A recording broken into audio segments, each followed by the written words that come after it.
Welcome to part 2 to this mini-series. Here Anish Giri faces Arjun Erikaisi on the 6th round. He's playing this triangle opening. White could now play e4 and things can get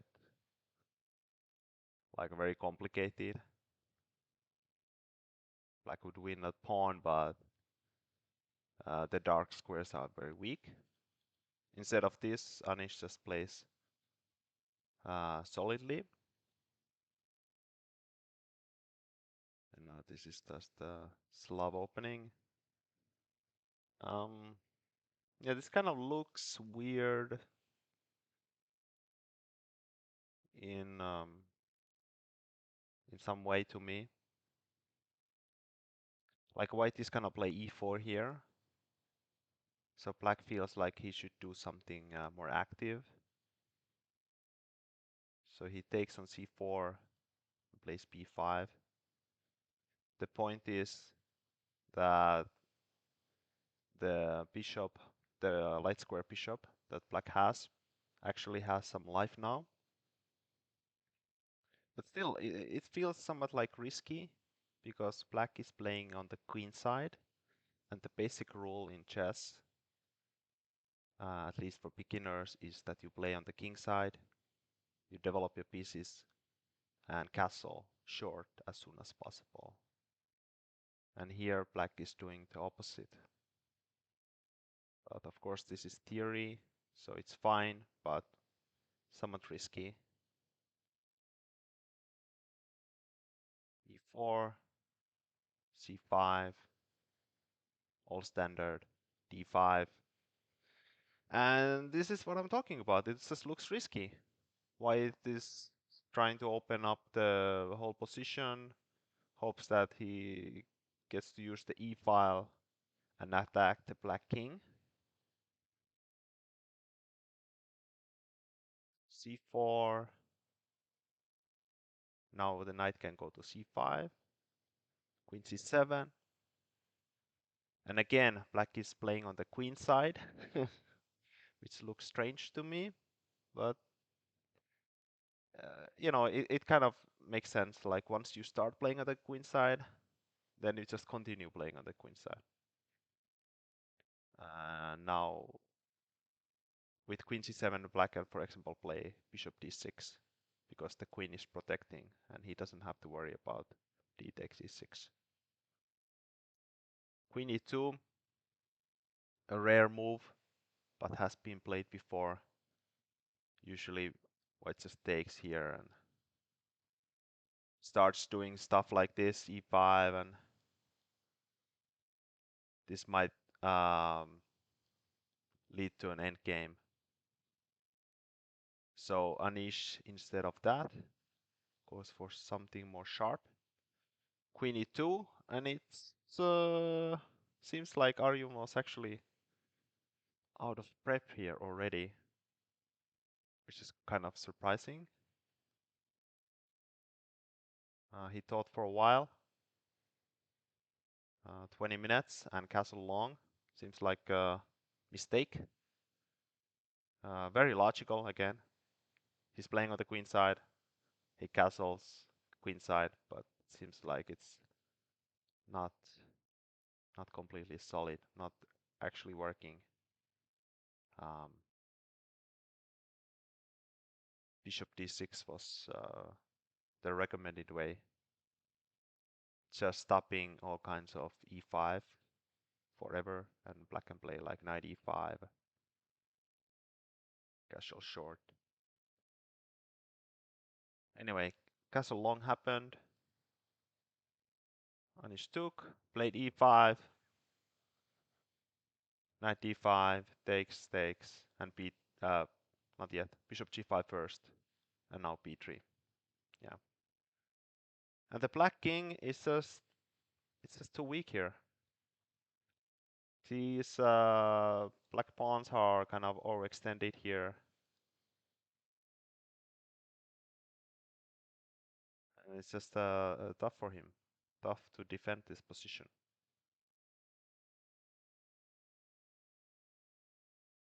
C1, naturally putting pressure here. So many black pieces there. Bishop E4, 6, yeah, all natural.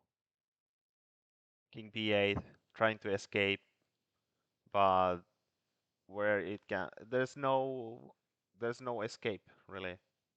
Even if it goes to the A file, the A6 pawn is weak, and all the diagonals are open here.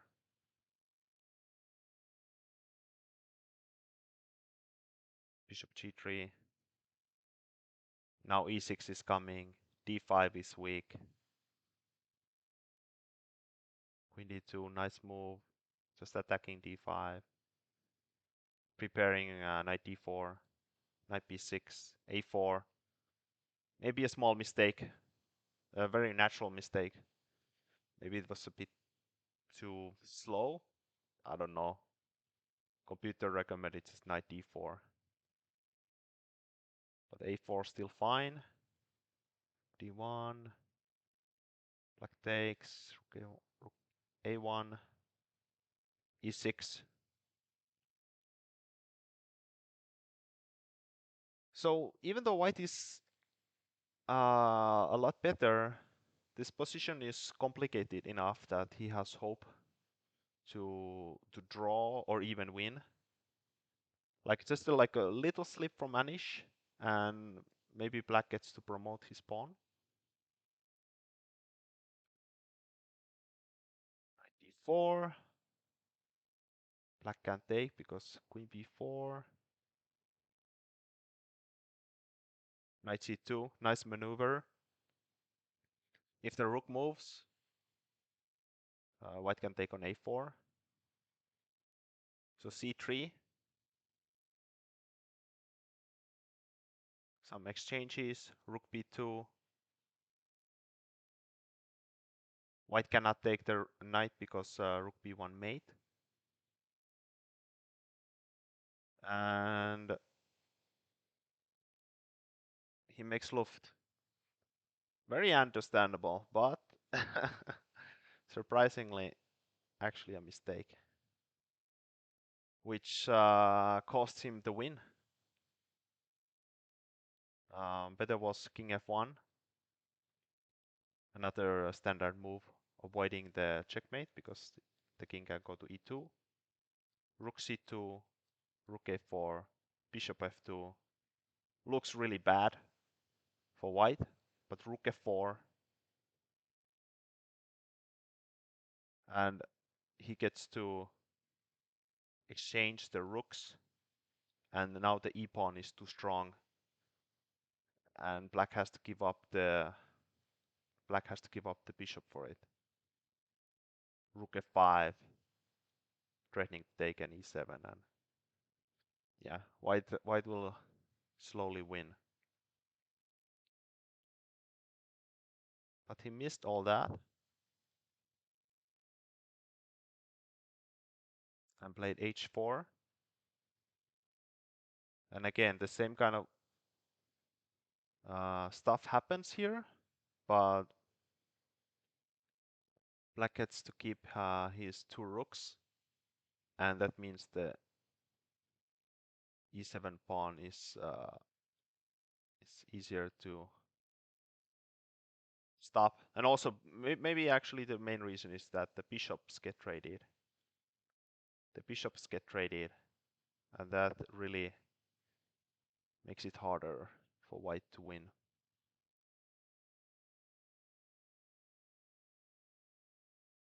Yeah, the e pawn is not going anywhere, and black also has the c pawn.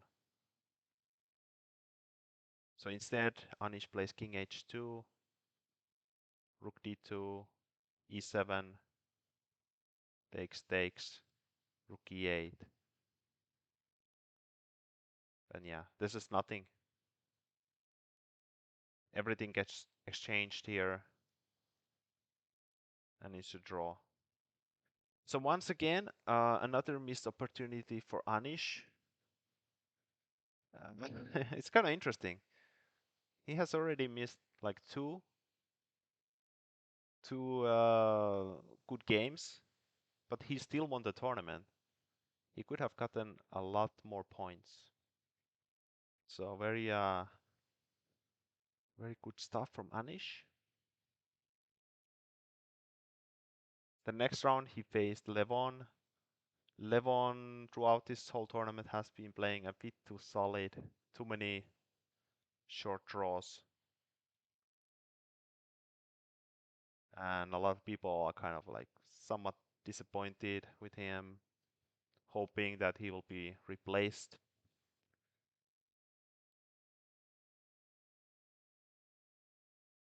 And again, a5 seems like Anish favorite move in the Italian instead of the usual a6. Bishop e3, and he takes. So this is somewhat different to the previous games. And it is the correct move, but usually he played stuff like this.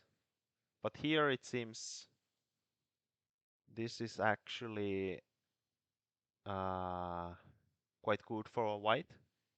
In the Parham game, the knight was on c3, and here, interestingly, black is fine. The knight is misplaced on c3 so badly, and instead white can here play like c3, queen b3, knight d2, knight c4, and black has trouble defending e5, or it's maybe not trouble, but it's kind of uncomfortable. And that makes all the difference. So instead he takes on e3. Yeah, it's the best move, but it's looks scary. Again, the f file, it's open for the rook. Again, I'm scared of all kinds of knight h4, knight f5, but I guess there's often like knight h4, knight e4 common tactic. Like here, there's knight e4 here. So there's no easy way for white to get through the f file, and we can even play a g6, and then yeah, what's the next move? Um, Knight d2 instead happened, bishop e6,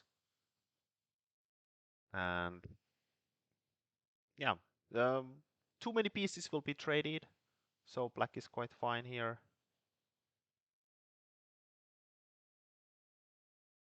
Yeah, this is with just two knights against two knights, it's quite difficult for white to do something on the f file. And there's always some, black can at the right moment play d5. He's kind of like waiting for the right moment to play d5 because these are double pawns, so black doesn't want to trade them. He wants to keep them.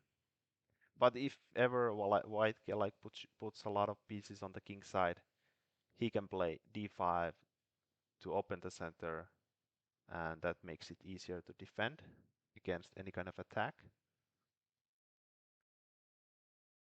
So b6, just defending a5, like very solidly. You just defend all your pieces, all your pawns. Yeah, this is kind of like a funny maneuvering phase here. Happens. Computer was saying maybe knight d7, knight c5 was better. I don't really know. These are like little differences. Um, so yeah, white plays knight d2, knight b1, back to the starting position, even though it's actually not the starting position because it was from g1. But you get my point. Just to get to c3, aiming for knight d5 or knight b5. Black stops those, but then maybe d6 or b6 can be slightly weak. And another benefit of playing this maneuver is that the queen on d1 can go to f3 or even g4 or h5 if knight on f6 ever moves. d4, d5, the maneuvering phase is over and a lot of pieces will be traded. Queen d4 and another quick draw. Maybe white is slightly better here and the game could have continued for a bit more, but Levon had enough and Anish of course doesn't disagree and takes the safe draw. On to the next game. Here he faces Vincent Keimer, the German superstar, the new superstar. Did well in the World Rapid and Blitz tournament.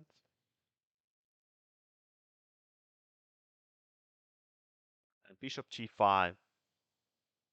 I call this the amateur opening because they play it basically all the time. Put the bishop to g5. And especially they like to play it in these moments where black can go back to e7. And where there's no pin. But, for example here, bishop e7. But it seems that white can actually, white has some good results here. Maybe the point is that this is slightly different than usual. The GMs are used to having the bishop on c5, and now the bishop is on e7, slightly passive. And for example, one typical Italian plan for black is knight e7, knight g6, and that's not possible at the moment. So maybe that's why white is having some good results. So instead of playing that safe system, black just plays d6, doesn't worry about this pin. c3, g5.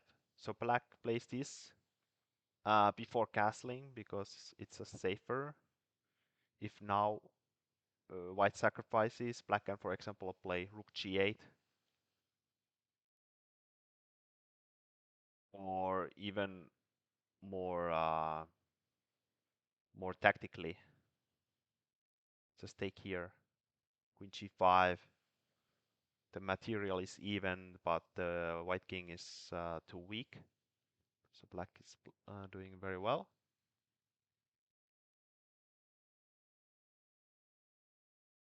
And bishop g3, a6. Black makes some waiting moves. He might be afraid that if he castles, white can somehow open up the king side. So he's waiting for white to decide what he's gonna do with his king. Bishop a7, once again another waiting move. Now white castles and black copies. Maybe black would have also played like queen e7, bishop d7, castle long, and try to attack here. But instead he just plays it safe. b4 makes sense. White plays on the queen side, black plays on the king side. Knight h7. Now g5 is defended, so h5, h4 is coming. So Anish plays this prophylactic move. The idea is that if h5, we can play h4, g4, knight h2, and now we can move the f pawn because it's not pinned anymore. The king is on h1.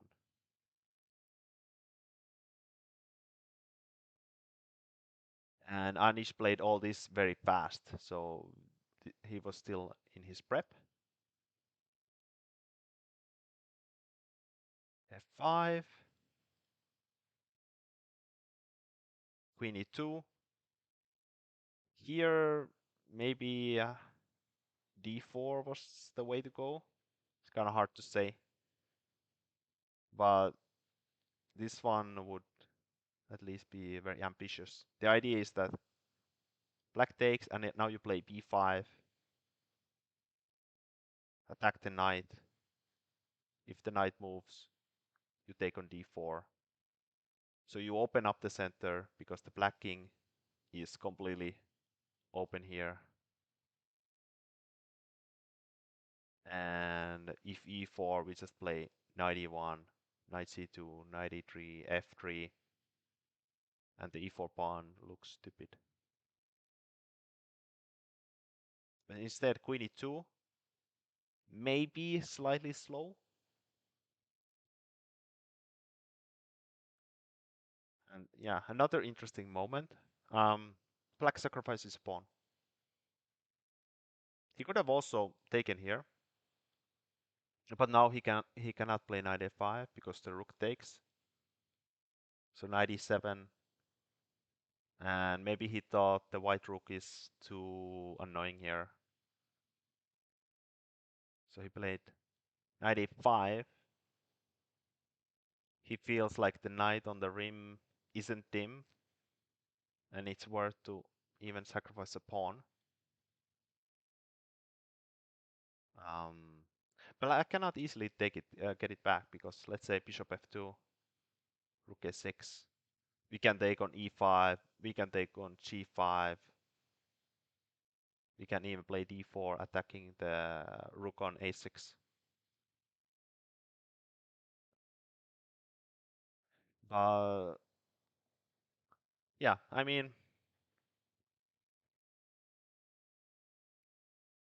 so the reason why this works is because it's just a side pawn. And whenever it's a side pawn, it's usually quite difficult to promote. And look at all this material blocking the route. It's just not gonna happen in the next 20 moves at least. It's not moving anywhere. So this pawn on a4 is somewhat useless. Knight d5. White just protects. Rook e1.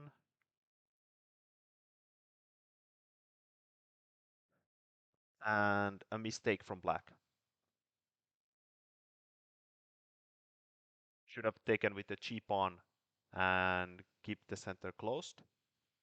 And now this diagonal is closed, and so the black king feels somewhat safer. Instead, this happened, and somewhat disappointingly, Anish once again played it too safe and just took the rook. He could have played queen f1 and just play this position.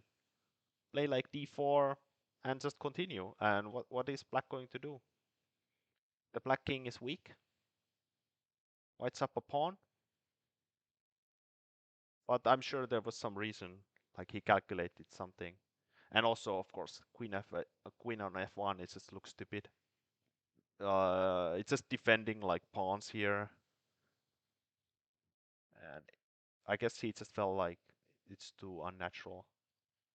And also, again, following the basic rule. When you're up in material, trade pieces, win the game. But even in an endgame, it's not always easy to promote your pawns. And once again, this a4 pawn, it's still blockaded by 3 pieces. The bishops are very active. The rook on e8 is very active. Black is doing completely fine. d4, strong move, of course. Blocking the diagonal, and white also doesn't have to worry about ever losing the pawn on d3. g4, a slight mistake. Easier was just to play rook b8, rook b2, like rook a2, and the black rook is just very active. And if everything goes well, he might even win. He might be that active, because if you look at the knights on d2 and f3, they're not going anywhere. especially the knight on f3. So g4 is a mistake because it kind of forces white to improve his worst piece. 91 again, maybe a small mistake. Knight g1 was better. Going to e2. And how does black defend the pawn on f4? There's no easy way. Instead, he went here, d5. Mm, just kind of like stopping the pawn on d4, I guess. And if white plays knight d3, we can, for example, just take it, play c5. The difference is, like here, if d5, black cannot take this, so f4 is in danger. King g1. Okay, just getting the king closer. White is hoping for a trade, but of course black doesn't want that because the knight on e1 is very badly placed. And they agree to draw here. Another another game where this is suddenly a agree to draw. This just never would happen in my games, and basically anyone could win here. Yeah, I would continue, play on. Yeah, probably it's going to be a draw, but yeah, I don't know. I'm just too weak to understand these quick draws.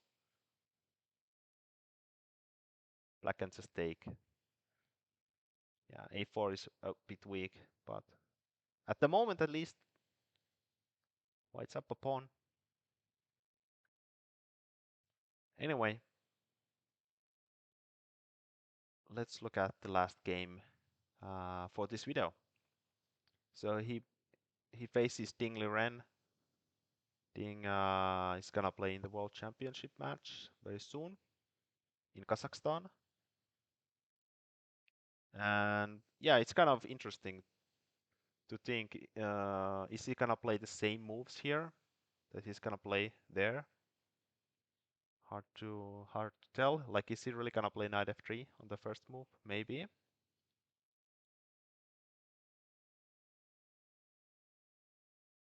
Castle. If black plays d4 here, white can play b4 here. And if you take, there's stuff like this.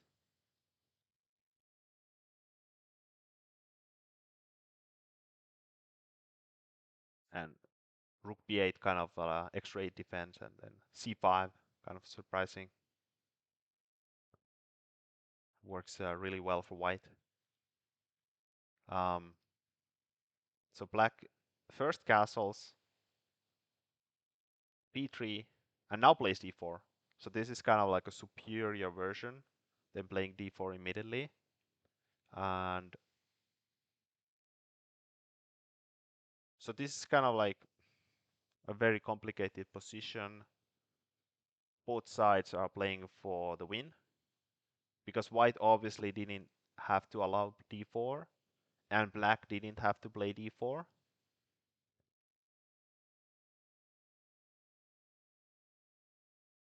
Knight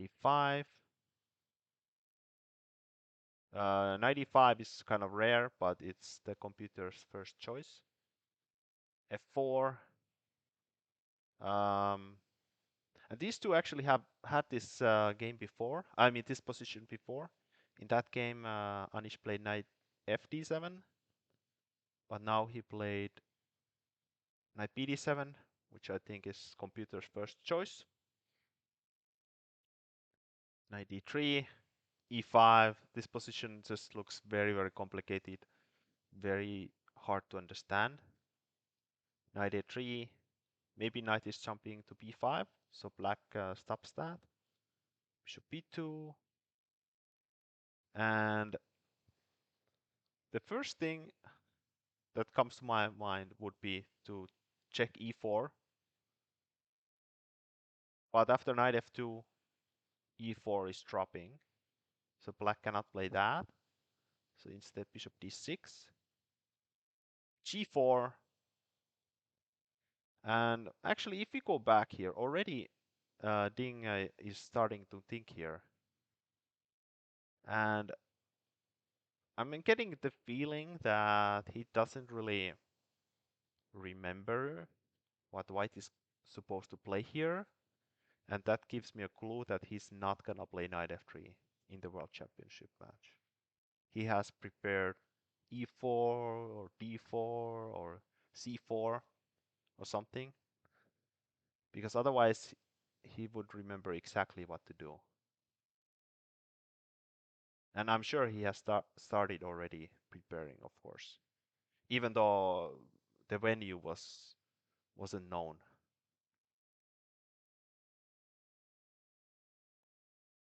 A long time. And g4, a mistake. Um, knight c2 was the move. Just putting pressure on d4, maximizing the pressure. And here, if black plays e4, knight f2, d3. White just plays knight e1, e4 is hanging, so black defends. And it looks completely silly for white. Like, what are these knights doing? But now g4 and g5 is just gonna happen, and white is just gonna win the game. So maybe he misremembered, and because of that, play g4 here. And also, by the way, knight c2, black instead of e4 should just play rook e8. And most likely there's just gonna be a bunch of trades here,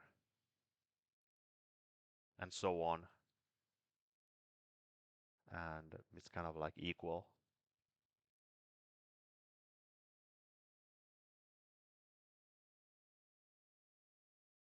Anyway, g4 happened.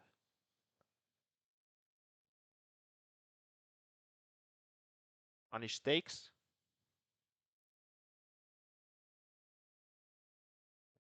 If white just takes back, then the bishop on b2 is buried.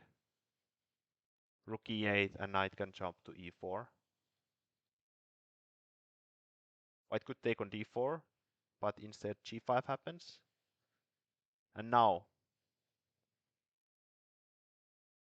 Anish just goes back, which is of course like natural, but a mistake. It's too soft. Instead, he should have played f takes e3, sacrificing a knight,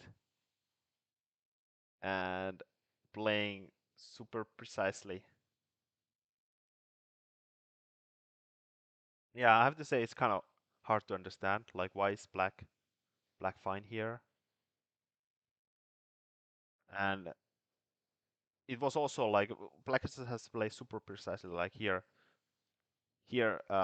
taking on h2 is a slight mistake, and you have to take on f6 first, and only at the right moment take on h2. And white can sacrifice the rook for the knight, and so on, so on. Very complicated position. But the black is fine in the end. But yeah, he plays the safe human move, just goes back, avoids any super complicated complications, which of course fits his style. Knight f4, and if you just look at black's position here, it's kind of like some kind of little tower here, like some kind of two-legged creature. Obviously, this is not ideal. None of black's pieces are moving anywhere. The d4 is loose, and when the d4 pawn moves, the bishop on b2 is gonna be a monster. So this is a terrible position for Anish. But he fights back. D takes e3. Maybe a mistake. computer wants to keep the pawn on d4. Which, it makes some sense because not only does d takes e3 open the diagonal, it also opens the d file. So it makes it like if you want to defend, you keep all the lines and diagonals closed for as long as possible. Bishop e5. Anish wants to trade.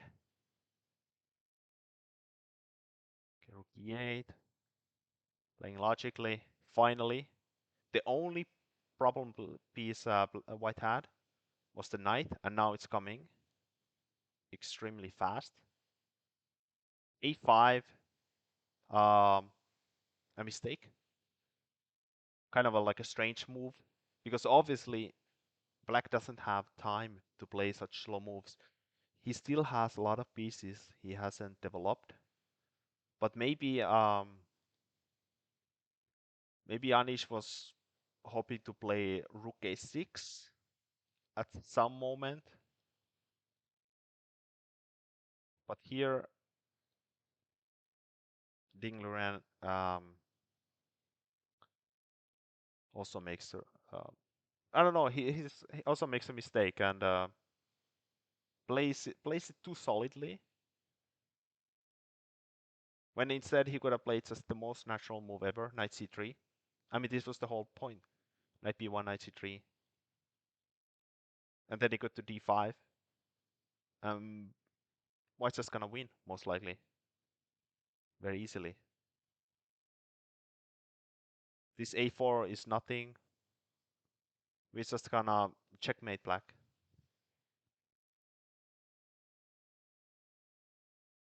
But a4 was instead played. And this gives some breathing space for Anish. So he trades, and finally the bishop on c8 can move. Bishop g4. And this is already surprisingly complicated. For example, if rook d2, we can take on c4, and things get very complicated. So rook d5 instead, but now we cannot play knight e5, which is exactly what we wanted with this whole maneuver. Knight f5, very annoying move.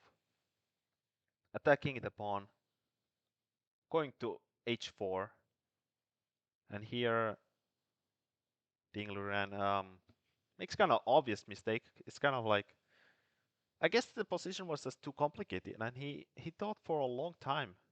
How many minutes is that? Like 27 minutes, and played rook d2. It's kind of like obvious that that's just a bad move. It's too slow. It's too weird. Too random. Of course, the idea is that he wants to play knight d5, but it's just, yeah, it's just too slow. Instead, there was some kind of a knight b5 should have been played, and then just queen f2. Like the queen f2, very natural. Stopping knight h4 and defending the pawn on e3.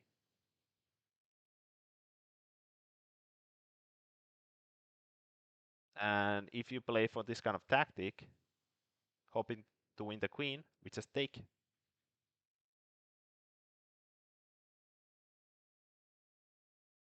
And white has two pieces for the rook.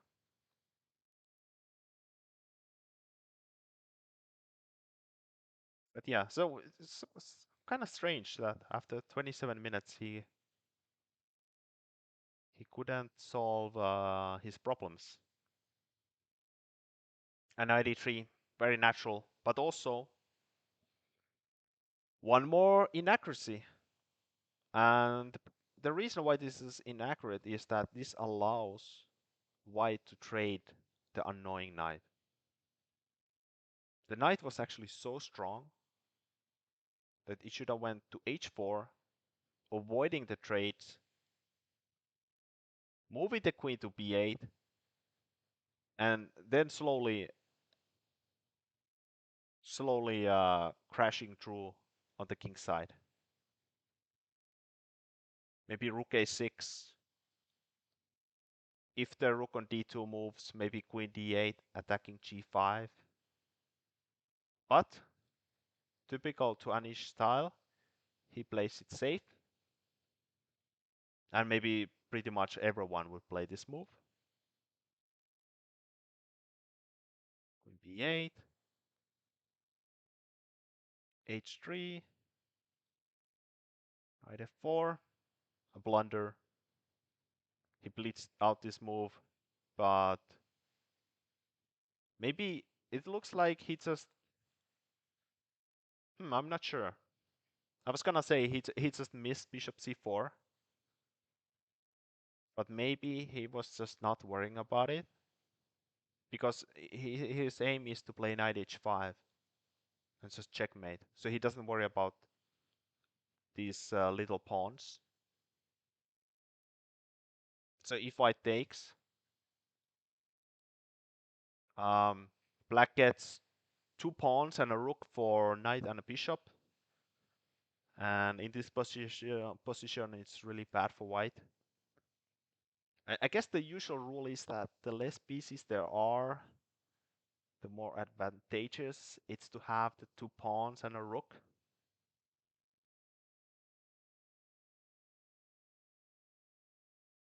So instead, just rook f2. And now knight h5. So white is hoping that the knight e5 will be pushed away somehow, and then he can checkmate. But unfortunately, this is not gonna happen. Rook e7. Again, maybe not the absolute best, but good enough. Rook d5. Rook e8. And this knight on e5 is just not moving anywhere. It's just not moving. And we have lots of moves black can play here. We can play b6, we can play c4. And as long as the queen on b2 moves from this diagonal, black will easily win. He's up 2 pawns. Now even bishop c8 might happen, or bishop b7. Knight f6, the final try. Hoping to take on e5 and deliver some kind of checkmate. But knight f3, just giving back immediately the knight.